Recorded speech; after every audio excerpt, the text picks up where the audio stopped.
வந்து எப்படியோ இருக்கும், ரொம்ப போரிங்காக இருக்கும் அப்படின்லாம் ஃபீல் பண்ணிட்டு தான் நான் ஆக்சுவலாக இங்கே வந்து எல்லாருடைய மனநிலையாக அப்படி இருந்துச்சு. இந்த ஒன் டே எப்படா போகுது அப்படின்ற மாதிரி தான் இருக்குது.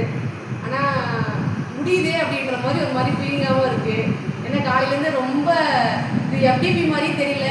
எங்கள் கூட நீங்கள் இன்ட்ராக்ட் ஆகிட்டு நிறைய விஷயத்தை நாங்கள் இன்றைக்கி லேர்ன் பண்ணியிருக்கோம். எங்கள் ஸ்டூடெண்ட்டுக்கு என்னென்ன விஷயத்தெல்லாம் நாங்கள் டீச்சிங்க்கு வந்து கொண்டு போனோம் அப்படின்றதையும் எங்களுக்கு வந்து ஈஸியாக எப்படி கொண்டு போகலான்றதையும் எங்களுக்கு நீங்கள் சொல்லிக் கொடுத்தீங்க. இது இன்னும் நாங்கள் இன்னொரு டைமும் எதிர்பார்க்குறோம் அந்த எஃப்டிபியை. ரொம்ப ரொம்ப தேங்க்ஸ் 3 பேருக்கும். ரொம்ப தேங்க்யூ சார். தேங்க்யூ.